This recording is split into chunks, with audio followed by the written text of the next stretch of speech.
G'day and welcome back to the channel. I want to talk about something quite important. I want to talk about safety.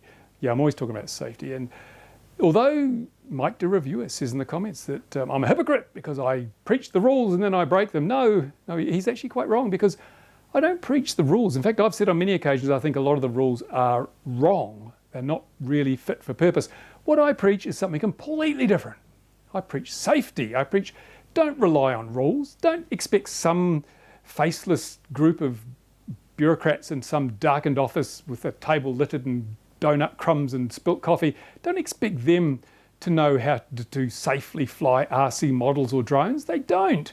So they tend to come up with these draconian, over-the-top rules that are designed to cover their asses so that if something goes wrong, they can say, see, that was against the rules, it's your fault. No, safety is not about rules, it's about a culture, it's about an attitude.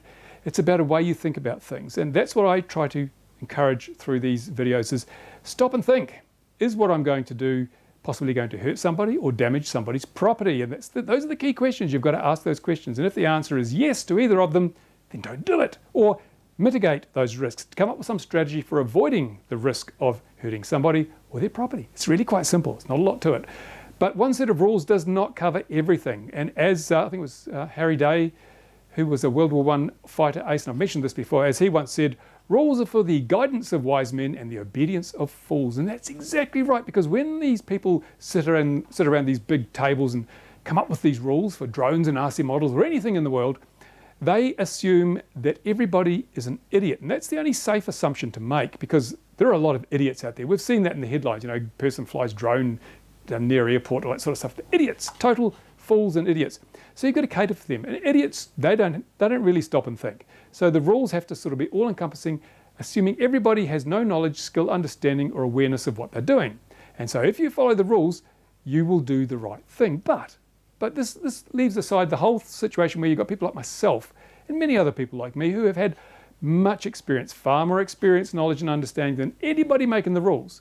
We know what's safe, we know what's not safe, we know the risks, we know how to manage the risks, and we know how to make rational, sensible decisions about whether to do something or whether not to do something. And we are always there on the spot. When it comes time to make a decision, well, hey, we are there. We're in the situation. We have all the information available to us. So we can make a far better decision than somebody who's sitting behind a oak table mopping up their coffee stains, right? So that's why I say rules, they're a guideline, but then if you're wise, experienced, understanding, and knowledgeable, you don't really, safety doesn't rely on adhering to those rules. And in fact, sometimes, believe it or not, adhering to rules can be counterproductive, because people say, it's not against the rules, I can do this, then they don't bother checking to see whether it's safe to do it. They will, as long as they're compliant, they're safe. But sometimes, even being compliant with the rules does not make you safe. So rules are not a silver bullet that produce safety. Now, a video I posted last week, or this week, depending on when I post this video, showed me flying this little FPV model in the park. My little sub 250 gram FPV plane. And I was flying amongst the trees and, you know, puttering around, had a good 6-minute flight or something like that. And I videoed it and I put it up on YouTube, and people said, you didn't have an observer. Ooh, it's so dangerous. And well, they're half right. They're right in so much as I didn't have an observer. No, I didn't.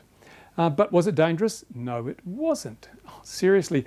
They couldn't complain that I might have been a risk to helicopters or aircraft, because my average flight height was about 1 metre above the ground. I was about hip high. It was about my flying altitude. So only 1 metre higher than a model car or a model truck I might have flown around the park or driven around the park. So no risk to aviation, but these people are always looking to find fault. Oh, you know, you could have hit somebody. Well, yes, that's... if there'd been anybody in the park, yes, I could have hit somebody. But if you look at the video, the uncut video, all the footage is there, there were no people in the park. I mean, I am very careful about when and where I fly. If I'm flying in a public place, I know I've been living in this district for what, 16 years, right? I know the parks, I know when people go into the parks, I know which parts of the parks they use, and I know the best time to fly if I want to avoid encountering other people. So I choose those times, and I choose the areas of the parks where people are not likely to be. If you go back through all my park flying footage, you'll be very hard pushed to find anybody in those videos apart from me, because there is nobody. And if we're looking at risk, now, if someone isn't there, then there's no risk to them.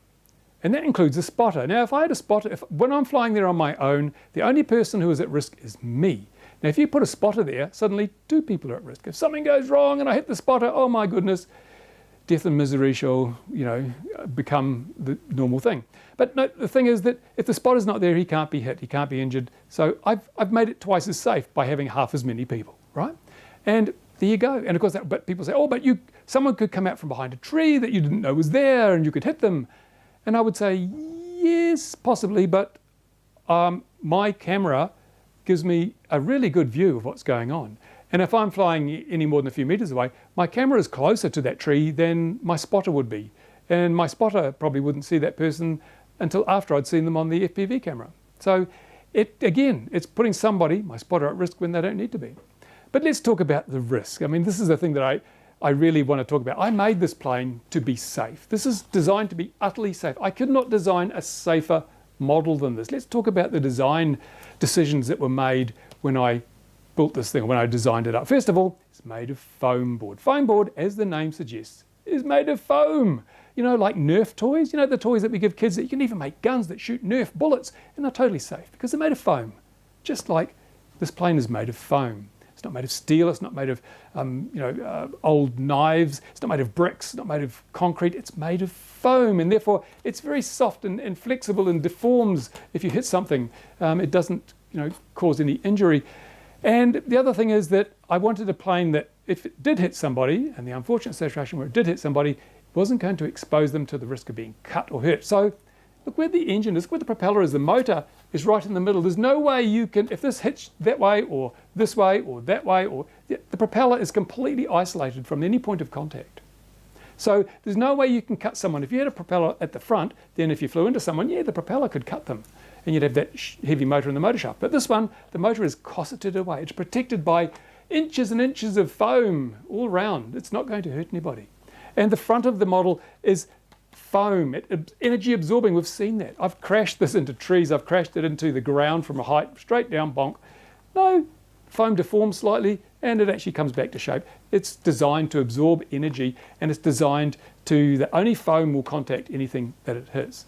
It's totally safe. It's designed to be safe. You couldn't design a safer model than this. If this was a pusher, there's always the risk that, if it flipped over, the propeller could swing around and hit someone. That's why I made the motor in the middle, in here. So even if it flips around and goes backwards, there's nothing, the propeller's well out of harm's way. So it is the safest possible design from an airframe perspective.